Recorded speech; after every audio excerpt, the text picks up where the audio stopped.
Sunday মানে cricket প্রেমীদের জন্য একটা স্বাধীনতা দিবসের দিনের মতো। মানে প্রত্যেক সপ্তাহে সবটা দিনে ব্যস্ত থাকে, কিন্তু সানডে যখন হয় মানে মনে প্রাণে ক্রিকেট খেলানোর জন্য সময় ব্যয় করা যায়। বছরের লাস্ট সানডে আর আজকাল সানডে আমরা ক্রিকেট খেলতেছি, কিভাবে খেলতেছি সম্পূর্ণ কথা ভিডিও দেখুন। তো চলেন ভিডিওটা স্টার্ট করি। আসসালামু আলাইকুম সুপ্রিয় দর্শক, আশা করি আপনারা সবাই ভালো আছেন। যেহেতু আমরা সবাই জানি যে এই বছরে আর কিছু ঘন্টা আছে, তারপরে নতুন একটা বছর আসবে। 2024 বাই বাই দেওয়ার সময় এসে গেছে। 2025 আপন করে নেওয়ার সময় সমাগত, এবং 2025-এর জন্য সবাইকে অগ্রিম শুভেচ্ছা জানাই। আর আমার জন্য দোয়া করবেন যাতে আমি সুস্থ থাকি, ভালো থাকি, আর আপনারাও যাতে ভালো থাকেন। এদিকে আমি আর তৈদুল একটা সিক্রেট বস্তু নিয়ে হাসাহাসি করতেছি, মানে পুরো প্রাইভেট দুজনে ডিসকাস করে আসছিলাম। এইভাবে আমরা খেলা স্টার্ট করলাম গরিবের স্টেডিয়ামে। আর এই স্টেডিয়ামে বর্তমান পার্শ্ববর্তী গ্রামে থেকে লোকজন এসে খেলাবার, আর খুবই ভালো লাগে। আমরা পাড়াপেট্টি খেলাই প্রত্যেক দিনই, আর খুবই সুন্দর একটা খেলা হয়। যদিও খেলার মধ্যে গালি ক্রিকেটের মধ্যে কিছু আবল তাবল ডিসিশনের জন্য ক্যাসাল বাজে।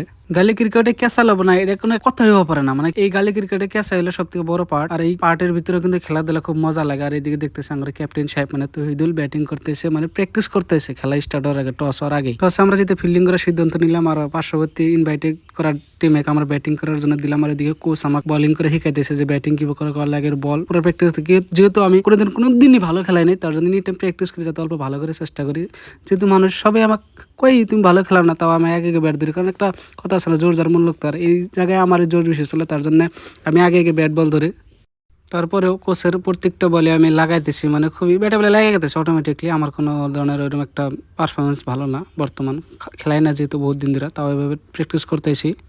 তারপরে আঙ্গ মামা ইয়ানি আঙ্গরে কোচ সাহেব ব্যাটিং করতেছে, আর আমি এদিকে আউট হয়ে বয়ে রয়েছি। মানে খুবই খারাপ লাগতেছে। ফার্স্ট বলে 4 একটা মারে হেরা আউট হয়ে গেলাম, মানে খুবই খারাপ লাগতেছে কিভাবে আউট হলাম এটা ভাবতেছি। যাই হোক, যা হয়েছে ভালো হয়েছে, ম্যাচটা জিতমু, কোনো টেনশন নাই। তারপরে এদিকে বয়ে বগরে খেলা দেখতেছি। আর গালি ক্রিকেটে মানে বহুত ভালো সুন্দর মোমেন্ট ক্রিয়েট হয়, মানে বহুত ধরনের ক্যাসালও হয়। গালি ক্রিকেট জানেনি, ওয়াইড বল রাইট হয়, রাইট বল ওয়াইট হয়, এই টাইপের খেলাধুলা চলে। তার মধ্যে সবথেকে বড় কথা হলো বাজি চলে। বাজি না চললে তো খেলাধুলা ভালো হয় না, জানেনি। তো এভাবে পাড়াপেট্টি খেলাই দিচ্ছি। আর এইদিকে আমি India versus Australia test match দেখতেছি বয়ে বয়ে। যারা কি করে করুক, এদিকে আমি খেলাটা দেখি। খুবই সুন্দর একটা খেলা হইতেছে, বুমরা বোলিং করতেছে। এভাবে আমি খেলা দেখতেছি। যে আমরা সবাই চাই যে ইন্ডিয়া না যেত, কমসে কম খেলাটা ড্র করুক, তাও অনেক অনেক ভালো লাগবে। কারণ আমরা ক্রিকেট ফ্যান, আর ক্রিকেট আমার ইমোশন খুবই হার্টবিট থাকে ক্রিকেটে।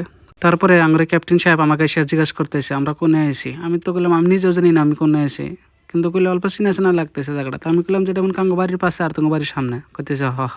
এইভাবে দুইজনে অ্যাক্টিং করে আসলাম, মানে প্র্যাকটিস করে আসলাম অ্যাক্টিংটা কিভাবে করা লাগে। তো দুইজনে হাসাহাসি করতেছে, এদিকে পুরা সবাই খেলাধুলা করতেছে, মানে দুইজনে দেখতেছে জায়গাটা কত সুন্দর। তারপরে সাদ্দাম এসে গেলো আমি আছি তো টেনশন করা লাগে না, জিতমি আমরা, টেনশন করি না আমি থাকতি। তো বললাম হ্যাঁ ঠিকই আছে। তারপরে দুইজনে দুই মুড়ে গেলাম, একজনের স্ট্রাইক নিলাম, একজনের স্ট্রাইক নিয়ে ব্যাটিং করে স্টার্ট করলাম।